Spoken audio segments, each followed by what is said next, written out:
Hi friends, வாங்க இன்றைக்கி நம்ம என்ன பார்க்க போகிறோம்னா தீபாவளி பலகாரத்தில் ரவா லட்டு தாங்க. அதுக்கு 1 கப் அளவு ரவை எடுத்திருக்கேன். இது 200 கிராம் ரவை. அடுத்ததாக நம்ம எடுத்திருக்க கப் அளவுலேயும் 3/4 கப் அளவு சர்க்கரை எடுத்திருக்கேன். ஒரு 10 முந்திரி பருப்பு, கொஞ்சமாக கிஸ்மிஸ் எடுத்துக்கோங்க. தேங்காய் பூ எடுத்து வச்சுக்கோங்க. இது ஆப்ஷனல் தான், வேணாம்னா விட்டுடலாம். 1/2 டீஸ்பூன் அளவு ஏலக்காய் தூள், 50 கிராம் நெய் எடுத்துக்கலாம். இப்போ அடுப்பில் கடாய் வச்சு துருவி வச்சுருக்க தேங்காய் பூவை சேர்த்து நல்லா வறுத்துக்கலாம். வறுபட்டது போதும். இப்போ நம்ம தனியாக ஒரு பாத்திரத்தில் மாற்றி எடுத்து வச்சுக்குவோம். இதை கலர் மாறாமல் வறுத்து எடுத்துக்கணும். அதே கடாயில் 50 கிராம் அளவு நெய் சேர்த்துக்கிறேன்.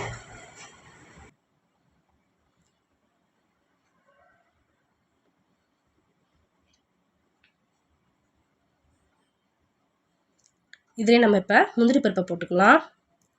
ஃபஸ்ட்டு முந்திரி பருப்பு சேர்த்து வறுத்துட்டு அதுக்கடுத்தது கிஸ்மிஸ் சேர்த்து வறுப்போம். ரெண்டையும் ஒன்றா போட்டு வறுத்துறாதீங்க.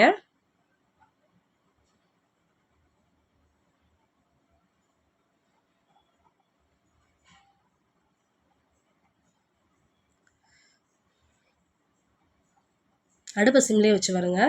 வறுபட்டுருச்சு. இப்போ இதை தனியாக ஒரு தட்டில் எடுத்து மாற்றி வச்சுக்கிட்டேன். இப்போ அதே நெய்யில் நம்ம எடுத்து வச்சுருக்கிற ரவையை சேர்த்து வறுக்க போகிறோம்.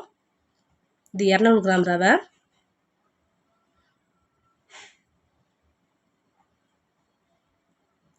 நல்லா கைவிடாமல் வருங்க. அடுப்பை சிம்மில் வச்சுட்டு 7 நிமிஷம் அளவு வறுக்கணும்.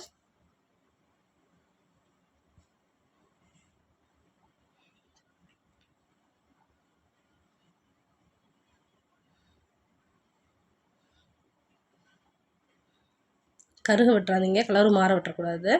நம்ம வறுத்து வச்சுருக்க தேங்காய் பூவையும் இப்போ சேர்த்துக்கலாம். சேர்த்து நல்லா கலந்து விடலாம். இப்போ கிஸ்மிஸ் முந்திரி இதோட சேர்த்துக்கலாம். சேர்த்து நல்லாவே கிளறி விடுங்க.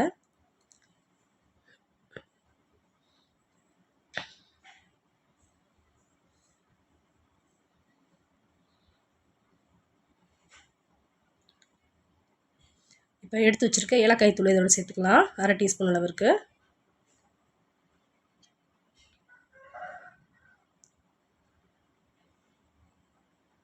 இப்போ நம்ம எடுத்து வச்சுருந்தா 3/4 கப் சர்க்கரையை மிக்ஸி ஜாரில் சேர்த்து நல்லா பவுட்ரு பண்ணி இதோட சேர்த்துக்குவோம்.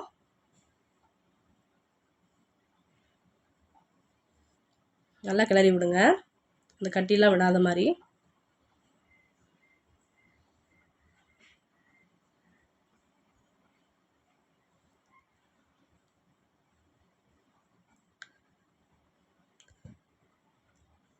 இதே டைம் நம்ம பால் கொஞ்சம் காய்ச்சி எடுத்துக்கலாம்.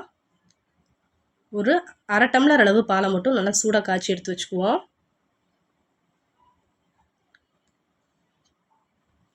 நம்ம பாலில் காய்ச்சி இதில் ஊற்றி உருண்டை பிடிக்கும் போது ஒரு வாரத்து அளவுக்கு நம்ம ஃப்ரிட்ஜில் கூட வச்சு சாப்பிட்லாம்.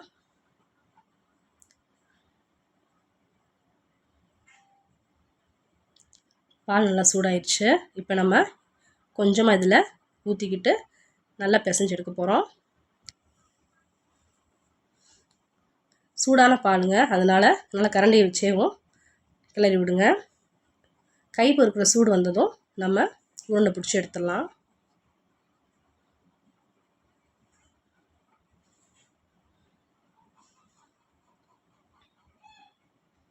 உங்களுக்கு பால் வேண்டாம் அப்படின்னா நீங்கள் இதுக்கு சூடான நெய்யை காய்ச்சி ஊற்றி நல்லா உருண்டை பிடிச்சி வச்சிங்கன்னா 1 மந்த்து கூட அது கெட்டே போகாது.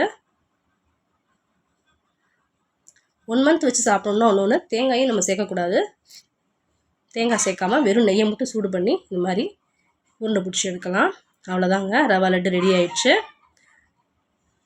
நீங்கள் இது செஞ்சு பார்த்துட்டு எப்படி இருந்ததுன்னு மறக்காமல் கமெண்ட் பண்ணுங்கள். லைக் பண்ணுங்கள், ஷேர் பண்ணுங்கள். மறக்காமல் சேனலை சப்ஸ்கிரைப் பண்ணுங்கள்.